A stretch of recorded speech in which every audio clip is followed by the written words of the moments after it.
Okay, so I've finished doming the sides with the sandpaper, and now we have to install what's known as the lining. Now this is also called kerfed lining, and then there's always the fun debate with other luthiers on the forums about calling it kerfing, because a kerf is that, so it really can't be kerfing. Anyway, long story, but much argument on forums.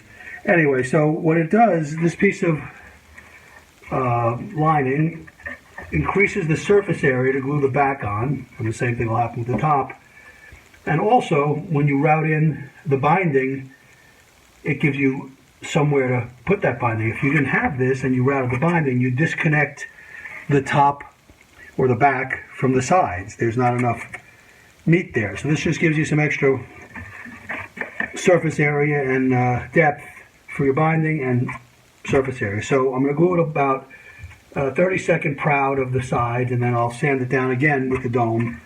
I use these little clamps, as you'll see.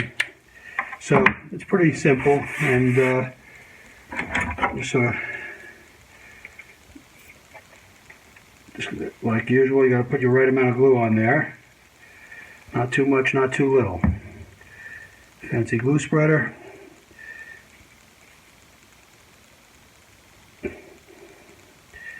Known as the finger. Okay, so that looks like the right amount. Okay, so put it on there.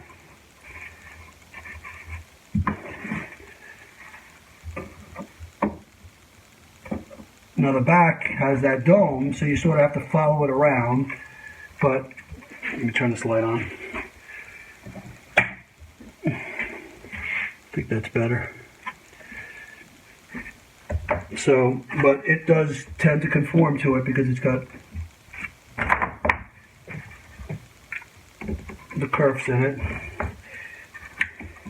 So first of all, I just start off kind of spacing the clamps out just to get things lined up.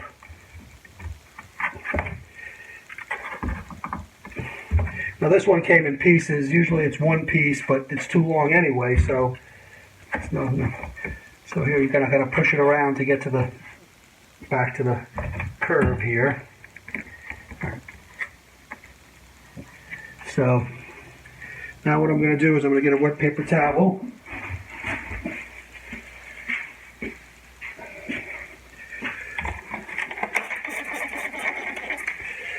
And I'm going to actually take off a few clamps and get the glue while I can, both top and bottom.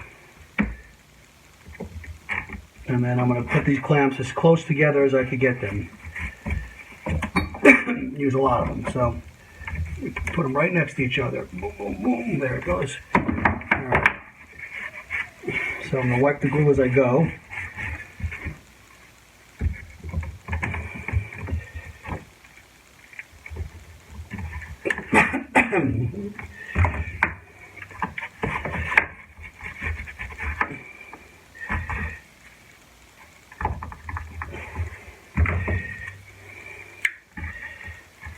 It also reinforces the side a little bit, of course. So it does a bunch of things, this lining.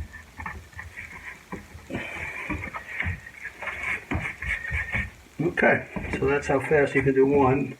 And then you take the next one and you'll have to fit it, depending on, now this one's still a little bit, so I don't have to cut this one yet. And also these, I don't know how long they've been sitting around. I'll just freshen up the glue surface a little bit with some sandpaper. Just this side I already sanded, so I know that's a nice fresh. You really want fresh surfaces when you gluing everything together.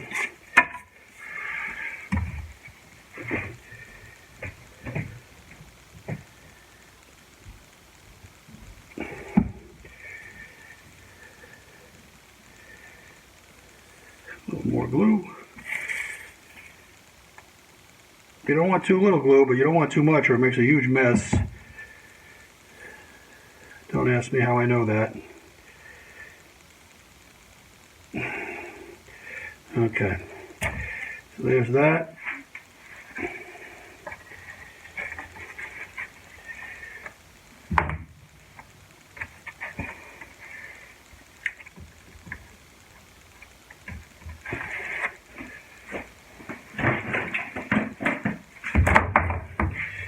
Once again, I'm just going to put them space them apart so the glue can soak out and seep out a little. And go in and tighten it up.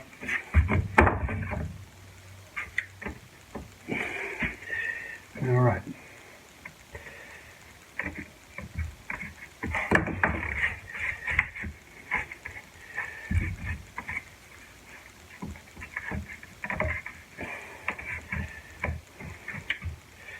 Okay. There we go.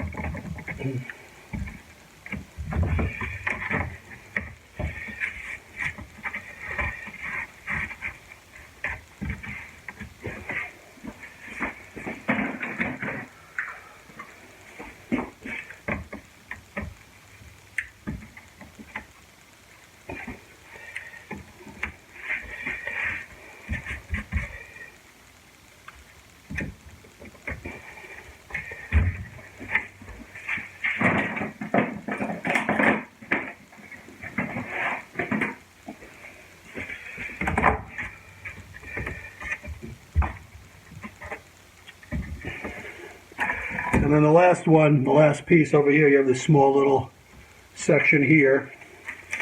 I'm just going to steal a little piece. It looks like it's going to be exactly two of the little things there. See if they fit. Yep, look at that. That is perfect. How'd that happen? That never happens. Sometimes things go right, actually. All right, so we got some glue on there.